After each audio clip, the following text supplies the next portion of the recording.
I don't even know the rest of it. So, I'm Sean with Skills, and this is my partner Stevie. Say hi, Stevie. Hello, I'm Stevie.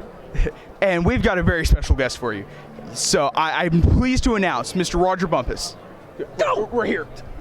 Snuck up on me with that camera. And 10 people with red coats on. I want a red coat.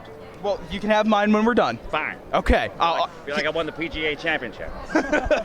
So, a lot of people might not know this, but you're from Arkansas yourself. I am an Arkansas boy. Born and raised in Little Rock, Arkansas. Went to ASU and came over to Hot Springs an awful lot of times. So, I'm an Arkie.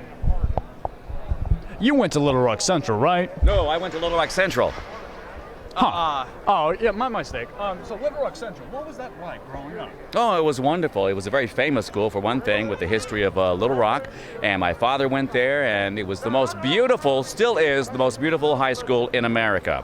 It was great. I loved it, and all the people. I still go to the reunions, and I married a classmate from there after 50 years of knowing her. Your high school sweetheart, right? She was not my sweetheart. We were friends. It took, a lot of time and Medicare to be able to be together again, you see. AARP brought us together, you see. Oh, I see. So, during your time when you were growing up, did you ever think you were going to play a cynical squid? But even before that, what did you think you were going to be doing? I didn't think I was going to do anything. I mean, certainly didn't think I'd be playing a cynical squid, although it is my first best destiny to play said squid. Yeah. I just thought that I would love to do a cartoon voice, but I thought it was impossible because only a few people were doing cartoon voices back then. Mel Blanc and Dawes Butler, and those people. It was a closed world back then. Yeah. And talking about your past and everything you used to do play-by-play, right? I know how you heard about this. When I studied broadcasting at ASU, we had to do a play-by-play of some football game. And my personality came out in that thing, and it was used for several years afterwards to teach kids what not to do. I share the same experience. A few years ago, I also did play-by-play, and I may look like I can do play-by-play, but sir, no, I cannot. So we share the same interest there. So, to move on to college for a second, how did college help you? Because, you majored in radio and TV, did you not? Mm-hmm. But you also did theater. Mm-hmm. Did theater help you with your voice acting abilities? Actually, yes, it did. I majored in broadcasting, and I worked at the TV station in Jonesboro, KAIT, Jonesboro. And but then I minored in theater. And as I progressed through college, I went, I like this far more than the regimented quality of broadcast. So I said, okay, I'll go ahead and get my degree. Mm-hmm. And I still have all the skills on my tool belt. But every single piece of equipment I was taught with is now an antique and obsolete, so it's a useless degree for me. And I went to New York City from Arkansas and studied a little more acting, and here you are talking to me about it. Yeah, well, I mean, we're talking to you. So, would you like to ask him something? So, after college, you did become a comedy writer for a few parody works. Describe that. What was that like? Well, a comedy writer, I was more of a comedy performer. We do improv in a lot of the stuff. I started working with National Lampoon magazine back in the late 70s, right before Animal House came out, and we toured the entire country as kind of a promotion of the brand. And we played U of A here. And so they just wanted to invite some more writing capability and performing capability, and I came through the same straits as John Belushi and Bill Murray and Dan Aykroyd did. So I was in good company working with the National Lampoon. And while we're on the same subject as your past, you compare yourself from before you as a child to now. What would little you say to big you? Can I borrow money?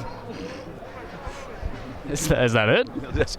Little me to big me would say, you didn't get very big and muscular when you became an adult.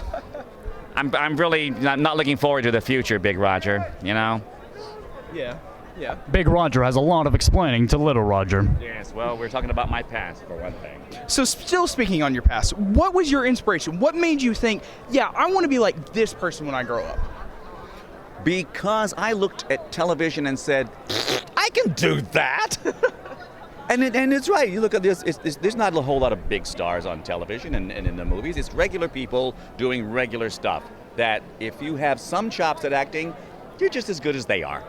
So that's what prompted me to say, hey, throw your marbles out and give it a shot. So when did you know, like, you made it? You know what I mean? Like, when did you know I finally struck gold, essentially? Oh, wow. When we first did SpongeBob, I got a copy of the pilot, and I took it home to my parents and played it for them, and they fell asleep. And then 2 years later, I just mentioned on the street that I work on this show, and the people got big eyes, and they went, wow, you guys are really hip. And I was surprised that a millennial would use the word hip. And so I knew we were kind of on to something then. And then I actually got an Emmy nominee. Oh. So that was nice too, and a Hirschfeld. You have to look that up, boys and girls, what a Hirschfeld is. All right. And while we're on the subject, I forgot what I was going to ask. My mind totally slipped me. So that is how the interview is going to go. One more question, sir. Go. Wait. I just remembered. No, it's gone. No. But I do have something for you. So, you know, you were a part of my childhood, and I have to ask, what made you choose the voice for Professor Membrane? It just was one of my heroic voices. The head of Invader Zim just wanted this big stentorian kind of guy, and that's kind of guys I do, you know. So it ended up with, shh, not now, son. I'm making toast. He said the line. I'm excited. I'm so sorry, but that was cool.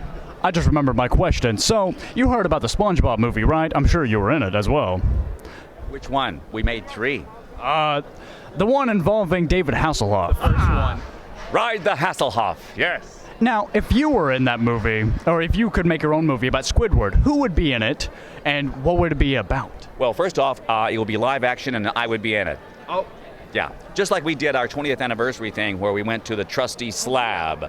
You know, I thought that deserved its own spin-off, the live action stuff. So, well, I was in the first movie, but unfortunately, it became a story of Sponge and Pat going off on their adventure, and everybody else had to be kind of frozen or taken out of the action. To the point where when we decided we were going to do a second movie, we all went to Steven Hillenburg and said, can we be in this one? You know, so we all got to be in the second one much more. And the third one was totally different. It was more of a tribute to Steven Hillenburg. And would you also ride David Hasselhoff's backside? Everyone needs to ride the Hasselhoff. So, I've got to ask you, what is one of your favorite characters that you've done? I kind of think it's this one. I wonder which one. But if you had to choose anyone but Squidward, who else? Well, of course, Professor Membrane is a whole lot of fun to do. He's just so scientifically just pompous, you know. That's scientifically impossible kind of thing, you know. No power for you. So, we've been discussing this for a while now, all right? We have the perfect question we need to end on. We've been sitting on it, like, we've been losing sleep trying to figure it out. You need to answer this for us. Okay. Is mayonnaise an instrument? Mayonnaise is not an instrument. There you go. Horseradish is not an instrument either. However, beans are very musical. You can do a symphony with that stuff. Woo! Just warn me first, okay? That's been our interview. Thank you for tuning in. Thank you, Mr. Bumpass, for doing this. That's my answer, so thanks for tuning in to him, tuning in to me. He stole the show from me. I want a red coat. Here. Fine. Hold the mic. Come on. I got it. I'm working on it. We'll be right back. After the short break. 20 years later. Here. Red coat and everything, just for you. Yeah, 2 red coats and everything. It fit. It works. And smells.